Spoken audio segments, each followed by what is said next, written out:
दोस्तों चलो एक बात पूछता हूं। ऐसा मान लो कि तुम्हारा एक कोई क्लासमेट है, तुम्हें किसी चीज की जरूरत पड़ती है और उस बंदे के पास जाते हो और कहते हो कि भाई मुझे ये चीज दे देना, और अगर रिप्लाई में उसने हाँ या ना बोलकर तुम्हें अब्यूज करना शुरू कर देता है, तो बताओ उस वक्त तुम क्या करोगे? बेशक कुछ वक्त बाद तुम्हारा दिमाग खराब हो जाएगा और उस इंसान को या तो तुम अब्यूज करना शुरू कर दोगे या तो उसे मारना शुरू कर दोगे। तो चलो दोस्तों, आपको एक छोटी सी स्टोरी सुनाता हूं और उम्मीद करता हूं कि ये स्टोरी सुनने के बाद आप में थोड़ा सा बदलाव जरूर आएगा।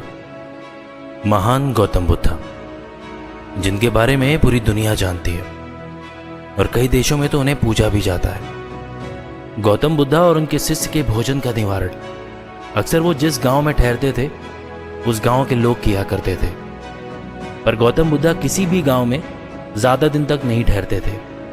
उनका यह मानना था कि किसी भी गांव में ज्यादा दिन तक ठहरने का मतलब वहां के गांव के निवासियों को परेशान करना है और उन पर डिपेंडेंसी अपना। शॉर्ट में बताऊं तो वो किसी भी गांव के लोगों पर ज्यादा दिन तक डिपेंड नहीं रहना चाहते थे और उस गांव को छोड़कर किसी अगले गांव में अपने शिष्यों के साथ रवाना हो जाया करते थे। तो एक बार की बात है कि वो एक ऐसे गांव में गए जहां इसके पहले उनका कभी जाना नहीं हुआ था।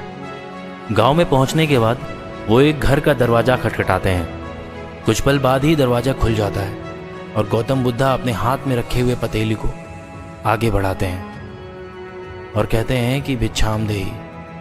दरवाजा खुलने के बाद उसमें से एक महिला निकलती है और गौतम बुद्धा को बड़े अजीब निगाहों से देखती है। उनकी वेशभूषा को देखती है और उनके सर को देखती है, उनके बाल को देखती है और उनके पूरे शरीर को बड़े गौर से फरमाती है। गौतम बुद्धा को पूरी तरह से निहारने के बाद वो औरत अपनी तीखी जुबान से गौतम बुद्धा को अब्यूज करना शुरू कर देती है और वो कहती है कि तुम्हारे पैर हाथ सब कुछ सलामत है और तुम फिर भी ये कटोरा लेके भीख मांग रहे हो। गौतम बुद्धा मन ही मन मुस्कुराते हैं और कहते हैं कि इस लेडी को अपनी बात पूरी खत्म कर लेनी चाहिए। और गौतम बुद्धा शांत से उसकी सारी अब्यूजिंग बातें सुनते रहते हैं, पर वो कुछ भी नहीं कहते। उनके चेहरे पे बस एक स्माइल रहती है और वो औरत कुछ वक्त बाद गौतम बुद्धा को अब्यूज करते करते थक के चूर हो जाती है और गहरी सांस लेती है और सोचती है कि ये इंसान कैसा है, मेरे इतने बोलने के बावजूद इसने एक बार उफ तक नहीं किया।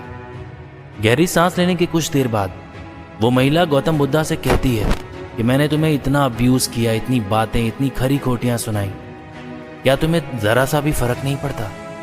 गौतम बुद्धा ने स्माइल करते हुए उस महिला को जवाब दिया कि वो तुम्हारे लफ्ज हैं, अब तुम चाहे उसे कैसे भी इस्तेमाल कर सकती हो। तुम्हारे लफ्ज ही तुम्हें आगे बढ़ाते हैं और तुम्हारे लफ्ज ही तुम्हें नीचा दिखाते हैं। गौतम बुद्धा उस महिला से कहते हैं कि जो तुमने मुझे अब्यूज किया वो तुम्हारी जुबानी थी, वो तुम्हारा नेचर था।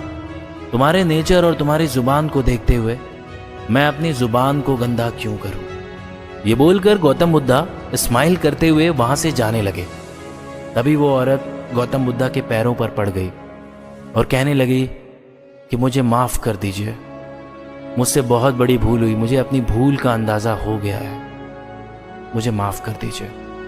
तो गौतम बुद्धा उस महिला से कहते हैं कि तुम्हारी इसमें कोई गलती नहीं है। गलती का पश्चाताप कर लेना और गलती का एहसास हो जाना ही, गौतम बुद्धा कहते हैं कि गलती का एहसास हो जाना ही गलती का पश्चाताप होता है। और फिर वो स्माइल करते हुए वहां से रवाना हो जाते हैं। दोस्तों, गौतम बुद्धा की ये स्टोरी से ये समझ में आता है कि हमारी जिंदगी में बहुत ऐसे लोग मिलेंगे जिनकी जुबान अच्छी नहीं होगी, वो आपसे ठीक से पेश नहीं आएंगे, पर हमें अपने जुबान पे कंट्रोल रखना सीखना होगा। क्योंकि जब कोई इंसान हमसे बुरी तरीके से बात करता है और अगर हम भी वैसे ही उसका रिप्लाई करते हैं तो हम भी उसके जैसे बन जाते हैं। तो ये आपको समझना होगा कि आप कैसे हो, आप खुद के जैसे हो या किसी और के जैसे हो। तो आप अपने गुडनेस को कभी पीछे मत छोड़ना, उसको लेकर आगे बढ़ो। Thank you so much guys.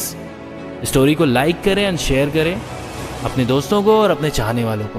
तब तक के लिए शुक्रिया।